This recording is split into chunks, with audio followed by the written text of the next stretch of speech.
আসসালামু আলাইকুম। মানসিক সমস্যা দূর করার অন্যতম উপায় হলো কাউন্সেলিং ও সাইকোথেরাপি। কাউন্সেলিং ও সাইকোথেরাপির মাধ্যমে সারা পৃথিবীতে লক্ষ লক্ষ মানুষ সুস্থ হচ্ছে। এর আগে আমি একটি ভিডিওতে বলেছিলাম কাদের আসলে মানসিক স্বাস্থ্য সেবা দরকার। আজ আমি এই ভিডিওতে বলবো কাদের ক্ষেত্রে কাউন্সেলিং ও সাইকোথেরাপি কাজ করে না। যারা সাইকোলজি সম্পর্কে ইন্টারেস্টিং ভিডিও পেতে চান তারা আমাদের চ্যানেলটি সাবস্ক্রাইব করে রাখতে পারেন। চলুন শুরু করা যাক। আমরা প্রধানত মানসিক স্বাস্থ্য সমস্যাকে দুটি ভাগে ভাগ করতে পারি। একটি হলো নিউরোটিক ডিজঅর্ডার এবং অন্যটি হলো সাইকোটিক ডিজঅর্ডার।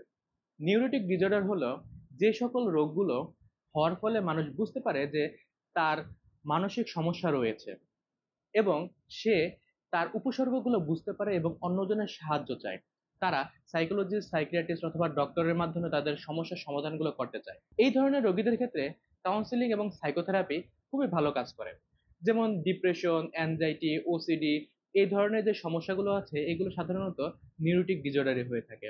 তবে সাইকোটিক ডিজঅর্ডার হলো এমন ধরনের রোগগুলো যেগুলো রোগী আসলে বুঝতেই পারে না তার রোগ হয়েছে। অনেক সময় সে বাস্তবতার সে থাকে না। সে বাস্তবতা রেখে সে এমন একটি জগতে থাকতে পারে যেখানে সে আসলে ভাবতে পারে তার কোনো রোগ হয় নাই। বরঞ্চ তার একটি সুপার পাওয়ার তার মধ্যে চলে এসেছে। অথবা বিভিন্ন ধরনের কুসংস্কার তার ভিতরে ভর করতে পারে। এই ধরনের রোগগুলোর ক্ষেত্রে আসলে সাইকোথেরাপি বা কাউন্সেলিং তেমন কাজ করে না। যেমন সিজোফ্রেনিয়া, বাইপোলার ডিসঅর্ডারের ম্যানিক ফেজে এই ধরনের সমস্যাগুলো দেখা দেয়।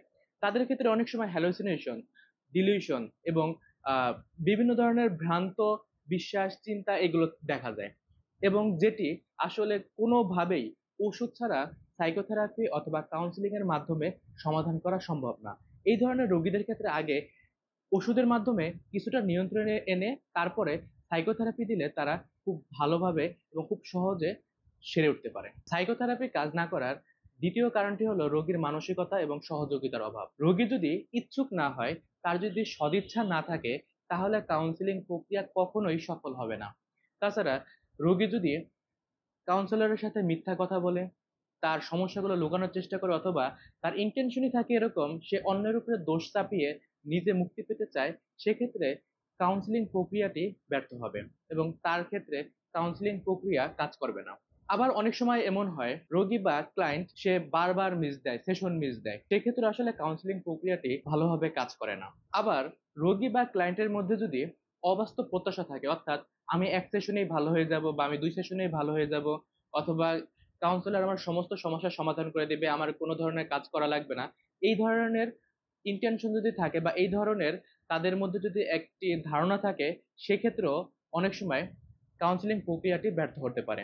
সেক্ষেত্রে কাউন্সিলর এবং ক্লায়েন্ট তাদের মধ্যে একটি মিউচুয়াল কমিউনিকেশনের মাধ্যমে এই ধারণাটি সলভ করতে হবে। সাইকোথেরাপি কাজ না করার তৃতীয় কারণটি হলো থেরাপিউটিক পরিবেশ যদি তেমনভাবে ভালো না থাকে।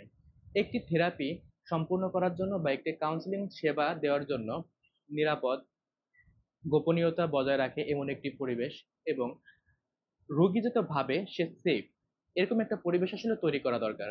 আবার ক্লায়েন্ট এবং কাউন্সিলরের মধ্যে খুব ভালো একটি সমঝোতা বজায় রাখা দরকার। আর তা না হলে আসলে ক্লায়েন্ট কাউন্সিলরের কাছে খুব ভালোভাবে তার মনের কথাগুলো উপস্থাপন করতে পারে না। আবার যদি এমন হয় কাউন্সিলর এবং রোগী বা ক্লায়েন্টের ভাষাগত যদি অনেক বড় ব্যবধান থাকে, সেক্ষেত্রেও কিন্তু কাউন্সিলিং প্রক্রিয়াটি আসলে ভালো কাজ করে না। যেমন একজন রোহিঙ্গা শরণার্থী, সে কিন্তু তেমন বাংলা ভাষা পারে না। সে যদি একজন বাঙালি কাউন্সিলরের কাছে সেবা নিতে চায়, তাহলে ভাষাগত একটি দ্বন্দ্ব সৃষ্টি হয়। সেক্ষেত্রে আসলে অনেক সময় এই কাউন্সিলিং বা সাইকোথেরাপিটি তেমন ভাবে আসলে কাজ করে না। তাছাড়া ক্লায়েন্ট যদি মনে হবে এই তার পরিবেশটি আসলে কোনোভাবেই গোপনীয়তা বজায় রাখার মতো উপযুক্ত পরিবেশ না, সেক্ষেত্রেও কিন্তু আসলে কাউন্সিলিং প্রক্রিয়াটি ভালোভাবে কাজ করবে না এবং তার ক্ষেত্রে আসলে মানসিক স্বাস্থ্যসেবা নেওয়ার যে আসলে একটা সুফল সেটা তার ক্ষেত্রে বয়ে আনবে না। সাইকোথেরাপি কাজ না করার আরেকটি কারণ হলো পারিবারিক এবং সামাজিক সহযোগিতা না করা। যদি পরিবারটি প্রচন্ড রকম টক্সিক হয়, অর্থাৎ ক্লায়েন্ট যদি পরিবারে ফিরে যাওয়ার পরে প্রচন্ড রকম চাপে থাকে, তাকে যদি বারবার ছোট করে কথা বলা হয় বা এমন একটি পরিবেশ থাকে যে যেটি তাকে নেগেটিভ এনার্জি প্রদান করে বা তার মুডটাকে সবসময় লো করে রাখে, তাকে সবসময় উত্তেজিত করে রাখে, সেক্ষেত্রেও কিন্তু আসলে কাউন্সিলিং বা মানসিক স্বাস্থ্য সেবা তেমন আসলে কাজে আসবে না। আবার সমাজটাই যদি এরকম হয় অত্যন্ত টক্সিক বা অত্যন্ত ভয়াবহ, যেমন যুদ্ধ বিধ্বস্ত এলাকায় কিন্তু আসলে তাদেরকে আমরা যতই বুঝাই, যতই কাউন্সিলিং দেই, তারা কিন্তু ওই পরিবেশটা থেকে কিন্তু আসলে বের হয়ে আসতে পারে না। ওই ট্রমাটিক পরিবেশটা থেকে তারা কিন্তু আসলে বের হয়ে আসতে পারে না। এই জন্য তাদের ক্ষেত্রে আসলে সাইকোথেরাপি অথবা কাউন্সিলিং তেমন আসলে ভালো কাজ করে না। এছাড়াও যাদের ক্ষেত্রে আসলে তেমন কোনো বন্ধু বান্ধব নেই বা মানসিক ভাবে সাপোর্ট দেওয়ার মতো তেমন আসলে লোক নেই, সেক্ষেত্রে আসলে তাদেরকে আগে মানুষের সাপোর্ট পাওয়ার জন্য, মানুষের আহ সাথে মিশার জন্য, মানুষের সাথে যোগাযোগ করার জন্য একটা আসলে ওয়ে খুঁজে বের করতে হবে। এবং তারপরে আসলে তাদের যে মানসিক অবস্থা সেটা আসলে পরিবর্তন তার আস্তে আস্তে আস্তে আস্তে করতে পারবে। আমরা এর পরের ভিডিওতে আসলে কথা বলবো কাউন্সিলিং বা সাইকোথেরাপি কখন সবচেয়ে বেশি ইফেক্টিভ হবে তা নিয়ে। আজ এ পর্যন্তই। আবার দেখা হবে অন্য কোনো ভিডিওতে, অন্য কোনো টপিকে, ইনশাল্লাহ। আসসালামু আলাইকুম।